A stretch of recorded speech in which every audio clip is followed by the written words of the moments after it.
today I'm going to talk about the sensing of trace gases that I have been working on in the past several years. I want to emphasize that this is truly a team effort, and not have been possible without contribution from many of my colleagues and collaborators. So just for my talk today, much of the talk will be about sulfur dioxide, or SO2. So I'll give a little bit of background on why we're interested in SO2 and what has been done in the past. And I'll use our retrieval technique. It's based on the principal component analysis, the PCA based retrieval technique. Results for retrieval the anthropogenic, or sometimes called the bio SO2, using OMI and S-NPP OMPS. Those are our two main instruments that we work with. And of course, show some science analysis of the data. Then I will about the volcanic SO2 retrievals using the two instruments, and what we are currently working on to further improve the retrievals and to extend the data set, and very briefly, the application of the retrieval technique to other species. SO2 is a very toxic air pollutant. It's one of the designated pollutants by the US EPA and many other environment agencies. Estimated from anthropogenic activities, for example, the burning of sulfur-containing fuels and the metals, and it also has quite sizable emissions from volcanic activities, including both continuously degassing volcanoes, and episodically we got those large eruptions. So to in addition to its own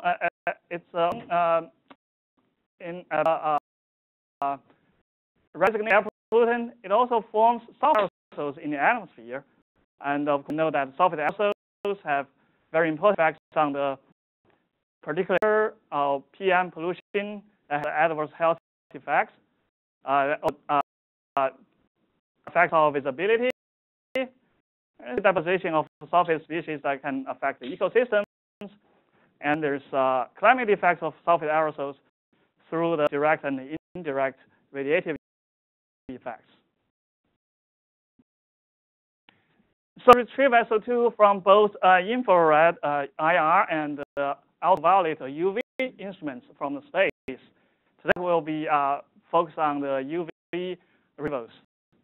And the program here basically gives you some idea about the physical processes that we have in our retrievals. So this is our light source, and its temperature has this UV-visible radiation. And our measurement is from the so-called UV-Vis spectrometers in space that backscatter solar radiation on top of the atmosphere. But the full backscattered and measured by our instrument, it can go through many different processes. Those in absorption by ozone and NO2 in the stratosphere, and also in scattering by the oxygen and nitrogen molecules. Those in both radiation and inelastic Raman scattering that we have to consider. Then there's also interaction with aerosols and clouds. So interesting is the absorption by the pollutant gases in the troposphere. But to get to that signal, we have to count all different factors. I also want to make a point that our retrieved parameter is so-called atmospheric total column amount. So the molecules over the area in the entire atmospheric column from the base to the top of the atmosphere. And we'll use this Degassing unit to represent our results. So there's also actually a little bit of history and the definition about this Degassing unit. If you're interested, you can read those from the Ozone Watch website. Just remember, on average in the atmosphere, we have about 300 Degassing units of ozone. And in that, it's around 1 DU or even less. Mechanical SO2 can be highly variable. Again, so as little as just a few thousand units, but in some extreme cases, it can have 1,000 units of SO2. So about years ago, Alan Kruger, he for the first time demonstrated the retrievals of SO2 from this HCHO eruption in 1982 in Mexico. And using this instrument called Total Ozone Mapping Spectrometer, or TOMS. So we can tell the instrument was designed to map ozone. And the plot here shows why he can get SO2 from this. So let's take a closer look. So here, the black line and the red lines are the absorption cross-section by SO2 and ozone in a spectral range of interest, which is written to a roughly 340 nanometer. The green line is the ratio between these two cross-sections. The vertical are the TOMS channels. So if you closely see that at the short length, for example, 313 or 317 nanometer, S more strongly absorbing, while wavelength 331, ozone more strongly absorbing. You don't have much SO2 in the atmosphere, so you can get ozone. But with a eruption like HCHO, you have hundreds of thousand units of SO2 in the atmosphere, and that's a strong signal at shorter wavelengths. So by using different spectral absorption features, you can find both ozone and SO2. This is also the foundation of all what we are doing today. So instruments, actually there are 4 of them, I think. And the data record goes back to the late 1970s and to early 2000s. So those instruments don't have just a single PMT detector, and the measurements are just 6 wavelengths. And the data that you got from TOMS is the column and SO2 column amount from eruptions. In the mid, there was a major breakthrough with the launch of this GOM instrument. It's a European satellite. So GOM and the follow-up instruments in polar orbits, they all have this 1D array detector, which can, instead of 6 wavelengths, those instruments can measure hundreds of wavelengths.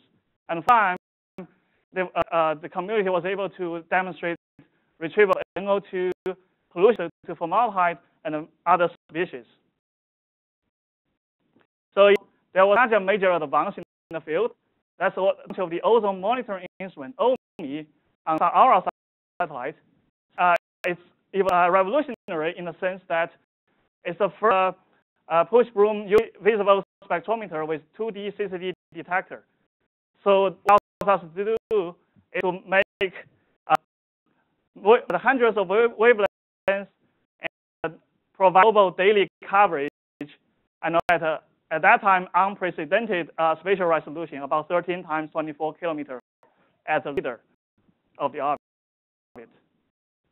And OMI, in 2007, there was a launch of the UMPS instrument on the NASA NOAA S-NPP satellite, which is to OMI, but has a coarser spatial resolution. Later, there's another UMPS instrument on NOAA 20 with a space that's comparable with OMI. And of course, to our community, what's really exciting last year was the launch of this instrument, European Sentinel-5 precursor satellite. So this is so far the highest resolution we could achieve for this type of instrument in space. Today, I'm going to mainly talk, as I mentioned, mainly talk about the results from OMI and S-NPP OMPS retrievals. But I'm going to have some results for all different sensors. So it's actually quite challenging to try to pollute SO2 from base measurements. So here results of 2 radiative transfer calculations. So the blur is for the calculation with just the ray scatter and ozone absorption. And in the red, the same ray and ozone, but I add 2,000 units of SO2, which is quite substantial for sources. in n value, which is basically the logarithm of sun normalized radiances. So we see there are actually two lines. They almost overlap. And if you take the difference between the two, that's SO2 signal. So the signal in n value, we're looking at a 0.2 signal, point value, as compared to about 150. So dealing with pretty weak signals. And we have to worry about instrument and measurement artifacts and all those in our retrievals. So how to challenge? Well, the approach is to utilize the spectral information. So to demonstrate our approach, start with this more commonly used Duas approach. It's a digital optical absorption spectroscopy, and this is the Duas equation. So on the left side, you have measured sun normalized radiances. That's your measurement. On the right side, you have the section from different gas absorbers, ozone and SO2, and the formula term that account for the effect of those low frequency features such as radiant mist scattering and the space reflectance. And you also have this rotational Raman scattering, called the ring effect. Oftentimes terms on the right side to account for the effects of the measurement artifacts such as wavelength shift, stray light. So is that if you fit different features, actions, two elements, you estimate loading of your target species. So the approach utilize full spectral content will have 100 more wavelengths in the spectral range that you do the fitting. But as you can see, some of those terms, right-hand side, can actually be quite difficult to model accurately. For example, Raman scattering, SO2 spectral range, and also the measurement artifacts that can be difficult to model as well. Instead of trying to do this explicit modeling of all those different interference, ozone scattering, and instrument features, PCA-based approach is a data-driven approach. So basically, our equation here, it's kind of Duas equation. On the left-hand side, you still have the measured radiances. Imagine if you have a lot of measurements of spectral over SO2 region. For example, have much SO2 normally or equatorial Pacific. You do a PCA to that data set. What you can get in the form of components or PCs, actual features associated with different processes. And I'm going to give an example later. So this is with different interference that affect SO2 retrievals.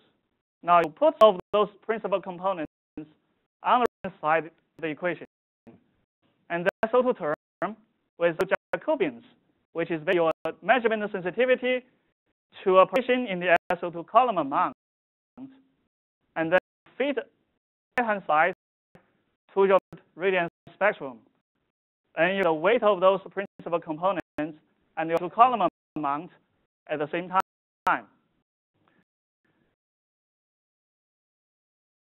We'll say a few words about the S2 Jacobians. They are determined with a radiative transfer calculation, and on several, and importantly on the profiles, because it is more sensitive to SO2 higher altitudes. But our measurements sometimes you don't have that information from our measurements. So is that we estimate a few total column amounts of SO2. So that's still total column amounts, but based on different a priori profiles. For you talk about the PBL or boundary layer SO2, I'm not about SO2 in the boundary layer. It's total column estimates, but that SO2 is in the lowest 1 kilometer of the atmosphere. For Degassing volcanoes, we often assume a 3 kilometer and volcanic eruptions will assume 8 and 18 kilometer profiles. So all column retrievals. Plot. I'm going to walk you through this, and this is the principal components that we derive measurements over the Pacific. And so first, the principal component, black line in panel A, is just the mean spectrum. And in panel B is highly related with the green line here, which is the ozone cross-section. It's a larger cross-section. We know the second one is associated with ozone absorption and has some low frequency feature, and it's associated with, for example, surface reflectance. If you compare the reference Raman scattering spectrum, the blue here, see the similarities. So it has some ring signature in a component. The four ones, they have some high frequency features, and I think they are probably random artifacts. So just find these principal components explain a very large fraction of the spectral variance in the data set. And fifth principal components, two are the radiance data. And residuals, that's what the panel D shows. So two fittings here. Black line is from the fitting residuals, not including the SO2 term in our equation. And the red includes the SO2 term. So you can see for wavelengths at which, and the blue line here is the SO2 cross-section. So wavelengths at which not strongly absorbed, there's very little difference between these two fittings. For those SO2 peak absorbing wavelengths, you can see that including the SO2 term actually reduces the fitting residual, which this particular pixel has some SO2. And indeed, it's just downwind of the Kelut volcano in Hawaii. So we do detect SO2 from this particular pixel. So PCA retrieval based retrieval algorithm is now our operating algorithm for standard OMI SO2 product. And the map here on the top shows the mean boundary layer SO2 retrieved with the PCA algorithm for us 2006. And the lower map here is from our previous operational product. It's based on this BA algorithm. So the BA algorithm, using hundreds of wavelengths, just use 2 pairs of wavelengths. So you can see those algorithms, you can find a spot over the Persian Gulf and over the eastern US and China. But you see that PCA algorithm significantly reduced the artifacts and noise. In fact, when the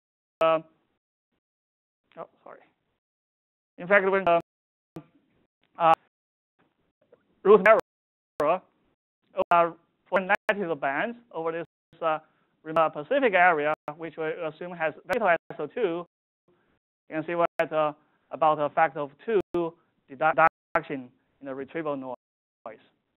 So this is a considered major improvement in our data set. To improve the data set, we had emission sources of SO2.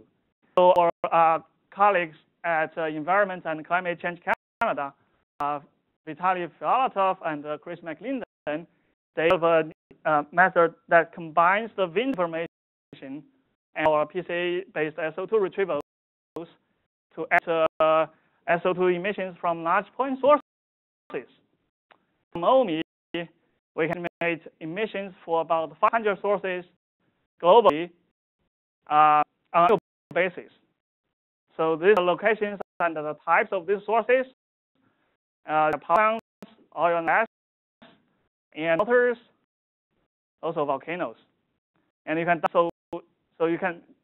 in OMI-based emission database, you can download it from our SO2 website. One of this OMI-based top approach is that you don't have to know beforehand where the sources are. Compare that with bottom-up emission inventories. You that about 40 sources are missing or underreported in this bottom-up inventories. So these sources are marked by the circles on the map, and is the ratio between these missing sources and the map estimate emissions for the country. These 40 also missing sources account for about 6 to 12% of anthropogenic emissions. Finally, it can be quite important, and be about % over Gulf. So if you have a chemical transfer model and you try to simulate SO2 sulfate, then you are going to have some bias because of this all the missing sources. So we're also able to get estimates for about the 90 degassing volcanoes, and comparing with the common use database for aerosol models also show there's a large difference between OMPS estimates and those commonly used database by the models. With the we can also look at the trends of SO2 pollution over different regions. So here in the SO2 retrievals annual average for 2005 and 2016, and looking at this South Atlantic anomaly area, this is where our sensors are affected and have quite high noise in the radiance data, and also that causes the high noise in the retrievals. So I'll get that a little bit later. But if you compare 2 years, you can see that there's a significant reduction in the OMI observed SO2 over Eastern China and Eastern US, and there's an increase in India. So if let's first zoom into US. So this year, annual mean SO2 over the Eastern US. So at the beginning of this OMI emission, you see there's quite some SO2 strong signals from this Ohio River Valley, where there are quite some coal-fired power plants. So it's very substantial SO2 emissions. Atlanta and the surrounding suburban areas. But nearly all OMI emission, not but in many years, well, we can detect any over this area. So OMI data, about 75% in SO2 over the Eastern US from 2005 to 2010. And then matches well with the bottom-up emission inventory.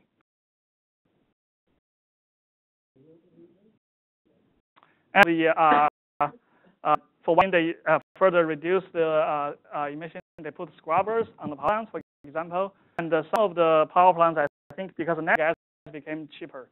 So natural gas does not, if you burn it, does not emit a whole lot of SO2. Transfer between the two, it was realized in 2007, 2008. In the early years, the two almost perfect match. So it was because of the whole inventory was not. Well, and the inventory may not. Well, I think the EPA, I think they update their inventory like every 3 years. Sometimes you have interpolation. It's not necessarily just a yeah. Power plants, the data is annual with. Yeah. Monitoring, but for the other sectors, exactly, it's interpolated. So yeah, depends on the sectoral mix. So if there's a lot of there, then there can be a discrepancy, but on both sides. Yeah, right. Yeah. OMI observed a large reduction in SO2 over the Eastern U.S. Also recently highlighted, well, very excited. So highlighted by the US EPA in their 2018 air trends report. So not very often you got slide data being featured in EPA documents.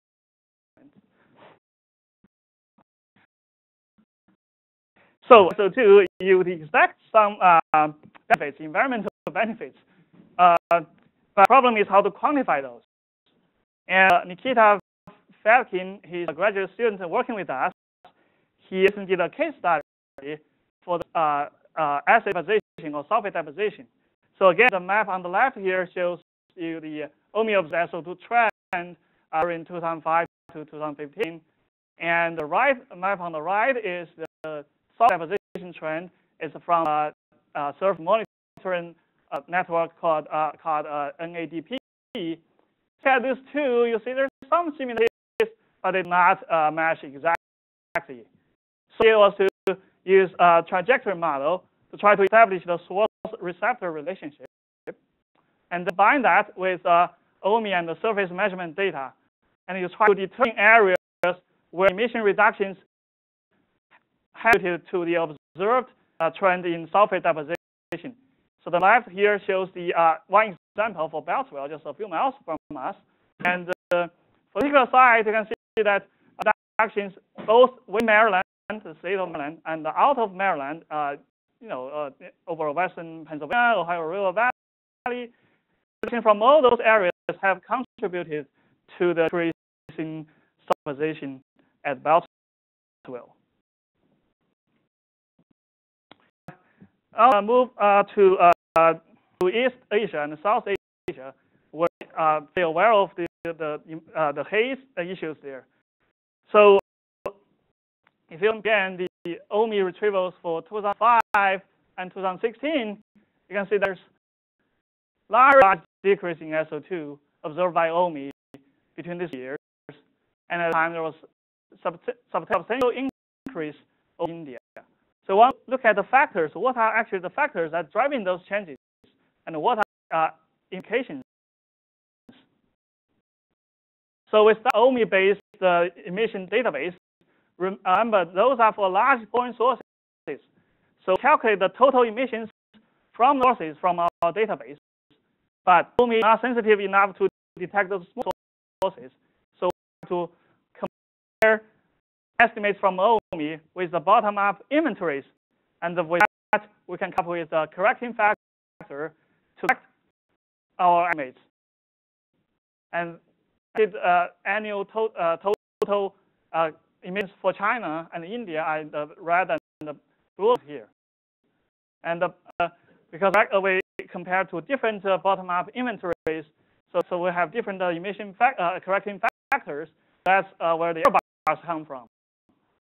And the black lines here are one of the bottom-up inventories, and the bars are the projected emission level for 2015 from very recent literature.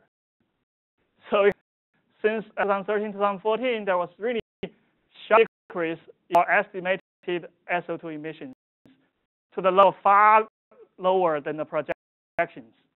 At the same time, there's an increase in India. So the error bars still overlap, but it looks like India is becoming the top arsenic SO2 emitter in the whole world. We can look at our estimated emissions and consumption. That gives us some idea about the emission factor from combustion.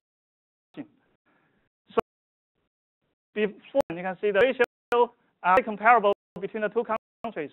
And SO2 control but you can see the ratio is fairly stable for a year. So there's still not much SO2 control going on in India. On the other hand, for China, you can see a very sharp drop. So that's a very efficient SO2 control in China.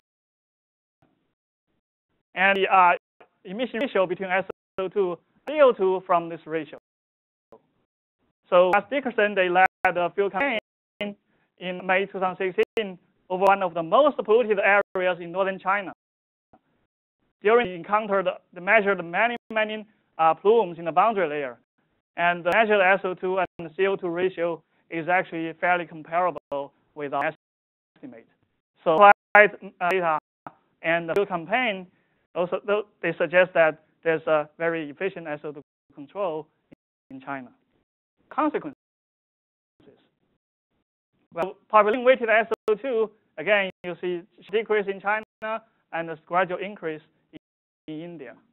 Estimated the population exposed to very heavy SO2 pollution, which is defined by over 0.5 DU in SO2, and the population exposed to this SO2 pollution decreased in China by a more factor of 4 in just 4 years. So that's very, very significant change. But decrease to haze still sometimes be very severe in China. So the thing is that cutting the SO2 is not enough. Now the job of cutting SO2, putting the scores to the power plants, they have to do more to cut other emissions of other pollutants. For you can expect the issue may become more severe because now you have this industrial pollution on top of all different sources, and so something needs to be done before things get worse. Again, with the large reduction of SO2 emissions from China, has a large-scale implications. So we can actually try to detect the export of large SO2 plumes from China. And in some, we can even track those plumes for days before those Pacific Ocean or even across Pacific. Since 2009, OMI has lost some spatial coverage because of the instrumental issues, and now our AMPS results for later years. The vertical bars here show our estimated SO export from this large transport events for different years, and the red numbers are the number of events we detect. We detect about 80 to 100 SO2 export events, and account for about 1 to 3% total SO2 emissions from China. But since 2014, we see a very sharp drop of the export events. They have some consequence on the, for example, aerosols and clouds in down areas, and something that we are interested in looking into. It's out of China. Yeah. Our emission data is for the large sources, and it can be very tricky for modelers to use them. So our colleague Fei Liu, which is in the audience today, and what she did is actually to try to combine OMI-based emission data with bottom-up emission inventory, in this case the H-top inventory, to come up with a hybrid emission inventory. So the estimated emissions inventory for 2010 and the difference between the hybrid inventory OMI H-top and the additional H-top inventory. So this is where OMI actually makes a difference in emissions. So so with this new emission inventory, you put it to test. So and her co-authors calculated using the NASA GEOS-5 model, and then compare the model simulated SO2 with ground monitors in the US. The left is the original H-top inventory, the results, and on the right is the new inventory. There's a large reduction in model bias using inventory. And blue dots, especially for those blue dots, those are actually the grid cells where OMI makes a difference. So just accept it in ACP, and you can get the emission inventory from Fei if you are interested. So it's the 14th year, going to 15, and already lost some spatial coverage. So it's important to continue this data set. So also, we are now using SO2 retrievals using the same algorithm, but with the S-NPP OMPS instrument.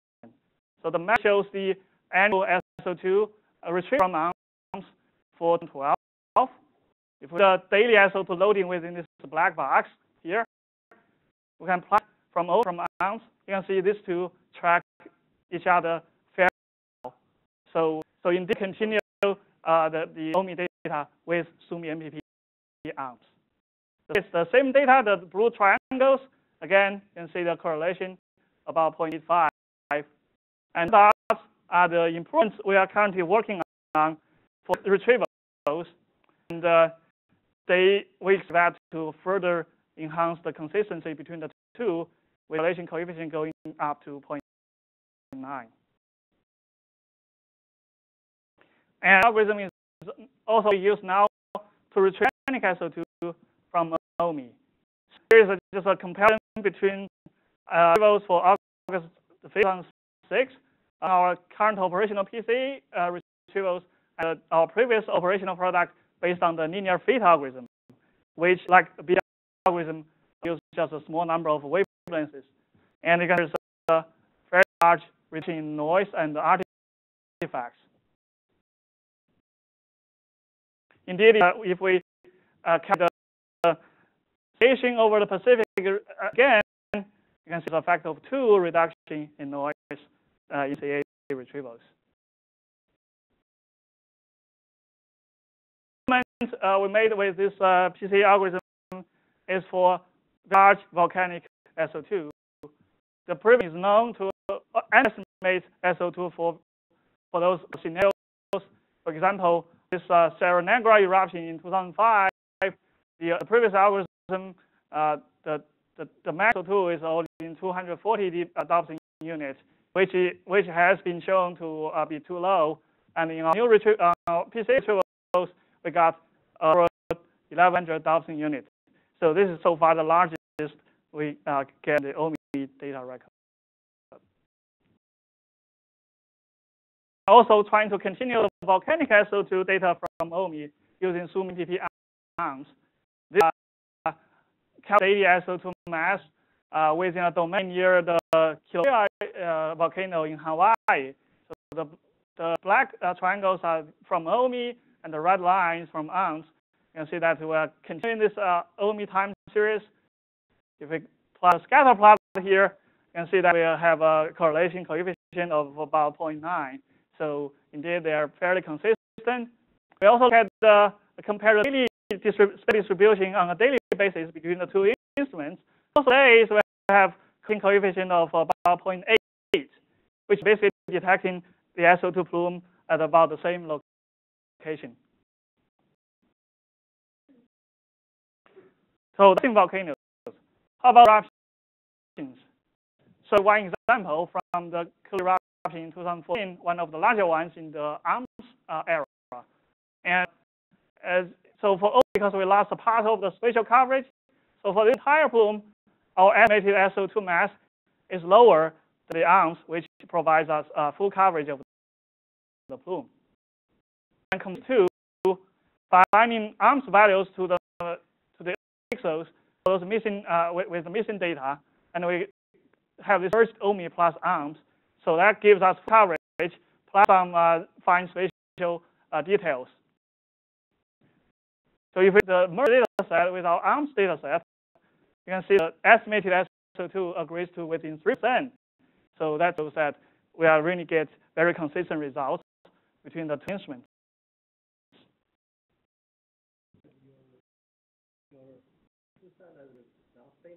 They are at that time they are about I think maybe up to 15 minutes apart. Sometimes you get 15. So what we are currently working on is to make further improvement to the retrievals. Especially we are working on the new Jacobians for the boundary SO2 retrievals, and we're going to extend our data set back to means before OMI and move forward with the new instruments that I mentioned. So we are currently implementing a new lookup table for S2 Jacobians to more accurately account for the effects of geometry, elevation, and all different factors. We pay attention to those covered by snow ice. The map is for the eastern U.S. from our previous operational product, our operational product, and what we expect from our new product which we hope to release later this year or early next year. So it's improved current operational product versus previous product. I expect that we are going to have further reduced retrieval noise and artifacts in product. And some preliminary results. So the map on the top, so it's for July 2005, the monthly SO2. Top map on the top shows our current boundary layer SO2 retrievals. We made some changes to our algorithm. So for using the same Jacobians, so a comparison between the two, you can see that we reduced the noise over this South Atlantic anomaly area. We further reduced the retrieval artifacts and noise. And the outlook for between our new our current operational PCA version and China for different months, January, April, July, and October. In terms of the spatial distribution and the seasonal cycle, the two are fairly similar. But with the new Jacobians, we are reducing the noise, especially over the less polluted areas. Just another result, this time for Norilsk in Russia, which is the anthropogenic source in the world. It has several big smelters.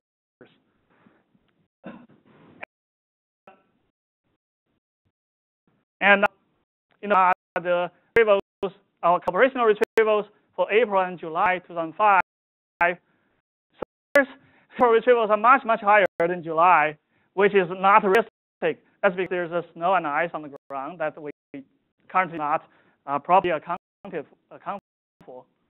But those new gens, you can see two are now more comparable, so that's more realistic.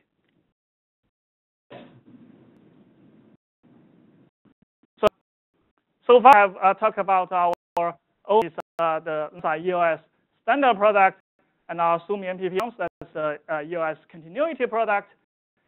And now we're just looking at some sensors and from the new instruments.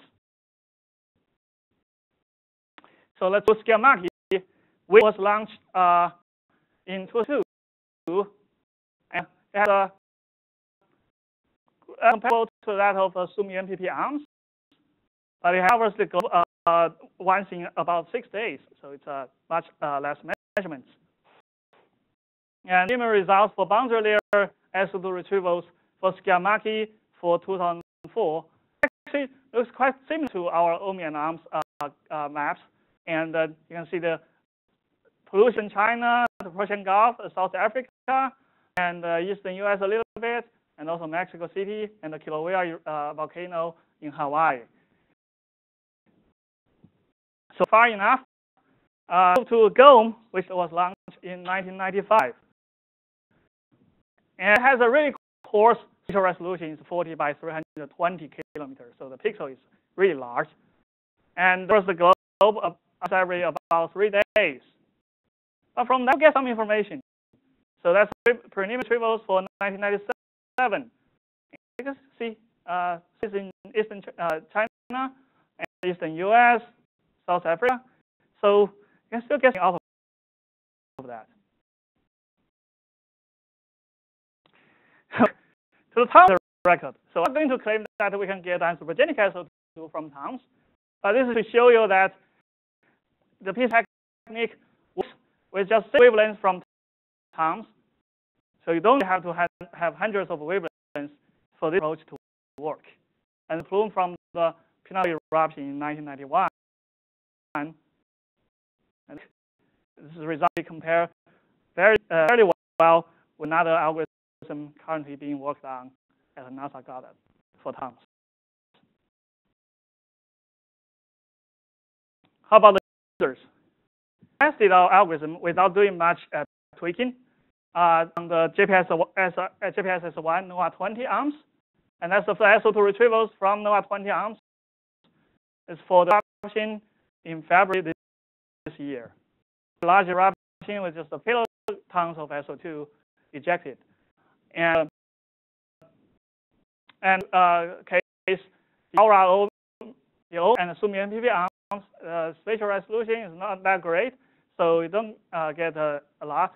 But no OMPS was operating at a 10 by 10 kilometer spatial resolution. So the are plotted here. So it actually gives us some fine details of the eruption. Why that no 20 that high the AMP gets low? Is that a 50 minutes difference? The eruption? Well, I think it's more related to the part of the plume that's the AMP pixel is too large to see. So, of course, what's really exciting to the field is the launch of the TROPOMI instrument S-NPP satellite. So Nick Haze at BIRA, he's the PI for the TROPOMI product. He developed the latest and the greatest dual-spaced algorithm.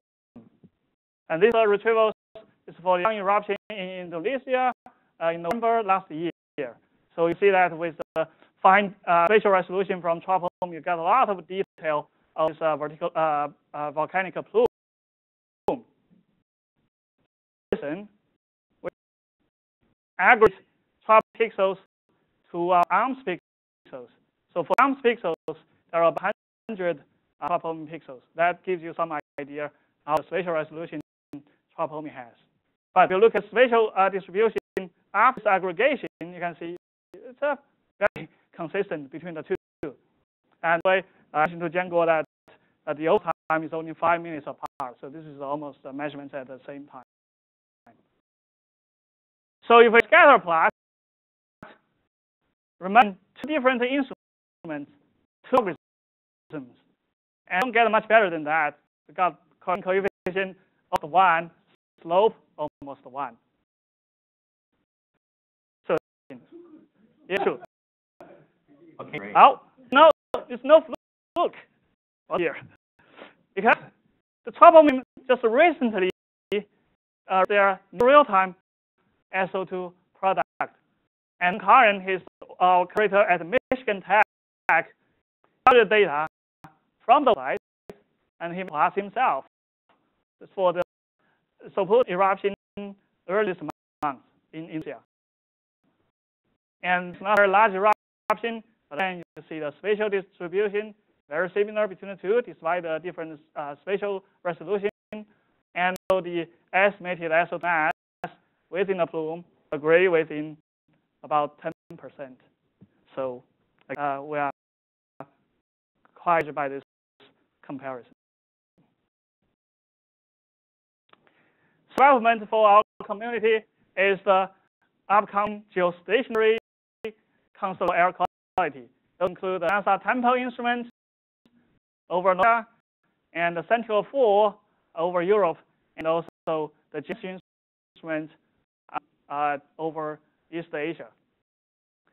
So the will be making much frequency measurements temporary about hourly measurements instead of once a day measurements. So it will you will expect to have much more data to build on the noise and get the emission estimates. And we're working with the GEMS team to help to get ready before launch in late 2019 or early 2020. So very briefly, formaldehyde. Formaldehyde actually can provide some information on the sources of VOCs, precursors for tropospheric ozone pollution, and also organic aerosols. And for that, and formaldehyde has been retrieved with some other instruments, but in this technique, we were able to demonstrate retrievals of formaldehyde using S-NPP OMPS for the first time. And so we're also working on some instruments for formaldehyde retrievals. So conclusions. So the PCA retrieval technique is a data-driven approach, and as you probably hear, that the message that it provides consistent data record between different instruments. That's good long-term data record. and be applied to more than just SO2, can be applied to species. Currently working on is to get a long-term data record for SO2 and formaldehyde. And we'll look into implement or retrieval algorithm with new generation sensors. And a lot of science you can do with this data set. So with that, I'll stop here. Questions?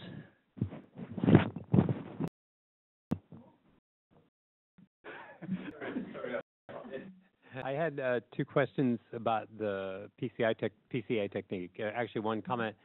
So over the oceans, you assume there's no SO2 and there's less. But I wanted to mention that there's a community. So there's emissions from ships, which can be quite significant where the ships are.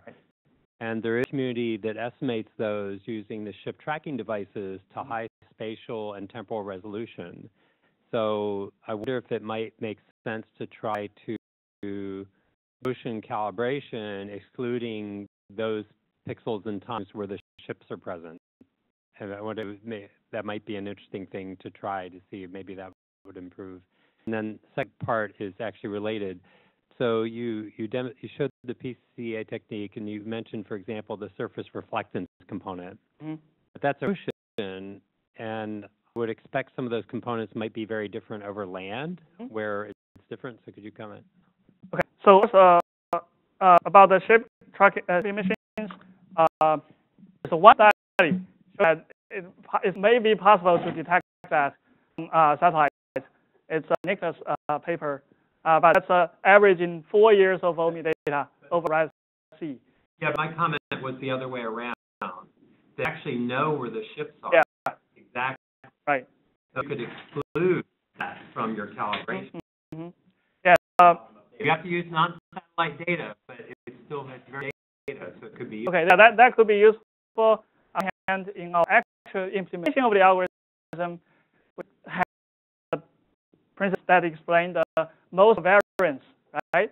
So in the fitting, and oftentimes it's the case that SO2 is not very significant, not contribute a whole lot to the variance. So in the implementation of the algorithm, we do this PCA training for the orbits on an orbital basis. And then in large eruption, you don't see the SO2 signature in the first few principal components that you get. So in a sense, it's not making a significant contribution to the training, the ship emissions. I know, as I mentioned, we are doing this on an orbital basis, so it's everything. It's not just training over the, say, Pacific Ocean. So we are doing this PCA analysis on the fly, and that's actually better in accounting for other factors such as the dark current. We can change it from one orbit to another. So over land, over ocean, not just the ocean. You didn't mention much about the vertical profile of SO2. Yeah. With that is the cloud height. Uh-huh. So I would assume these are very critical information, and if you do not account for that, how much in particular you try to get SO2 boundary layer, this may be a very critical issue. Yeah, so we are currently working on this new version in which we do use model a priori profiles and use the cloud retrieval from OMI. It's based on the Raman scattering, the developed Joanna joiner, and you try to use that. But it's actually, I would say, to the complexity of the problem, but not necessarily give you better results. So the result you show for the boundary layer SO2 must be clear sky only. So just have a threshold for the cloud fraction. So you aggregate the data. You do a data grading, selecting those pixels with a small cloud fraction. Yeah, that's right. So that's the left factor. Okay. Be just clear sky. Yeah, I mean, you don't have the modest sense of clear sky, but for OMI, because the footprint is much larger than modest, so it's still the trade-off. So you can take a little bit of a cloud, but not too much. Right. And those different layers of cloud to get to the vertical profile of SO2. Oh, I see, right? That's possible, but that's only for example, volcanic, when there's SO2 above the cloud, or long-range transport, you get a bit of cloud information, light information from the cloud. Above the cloud, you see something, but you don't see anything below the cloud. Yeah, so that's possible. Yeah. Yes, and I have a whole lot of coverage from that. Yeah, right. That's for one episode, but you can use this for climatology, just vertical profile of a region for a period. You can get the profile from a cloud height. Right. Yeah, this kind of scenarios I've looked. They're mostly for the frontal lifting of the pollution from China, for example. Right. Then you see it's over clouds, and you get some sense about the height of the plume that way. Yeah. So climatology, the coverage may not be as good as, for example, two people have been doing cloud slicing for NO2, but SO2 is not been done so far. I have a question. In your PCA, you use actual volcanic eruption events or something like that? This data that I exclude those large volcanic affected pixels. No volcanic. Yeah, so add one step in which you can just by, say, the ratio of radiance between different wavelengths, you can do those pixels with, say, 5 SO2 in the stratosphere from the volcanic eruptions. Those have an impact on your principal components. So you put those pixels first and do training. So I do ozone retrieval. Mm-hmm. So I was think if no volcanic eruption, mm-hmm. ozone will be very homogeneous. Yeah, it's yeah. But if they have volcanic eruption, mm-hmm. Right. That means that effect is total from volcanic eruption. Yeah. So that we can estimate how big the volcanic eruption. So to almost yeah. Actual contribution. So that to train your CA. Well, not yeah. Oh, yeah. I mean, it's a very similar idea, but what I just said is almost exactly what the Colin Kruger did 30 years ago. Yeah. We think that if we need our ozone product very action, so that we remove all those volcanic effect product. So you will get good SO2 retrieve with minus this effect get ozone. So it means this can be actual SO2 amount. Yeah. Right. I have you show the East Asia air pollution, mm-hmm. and then you show the transportation.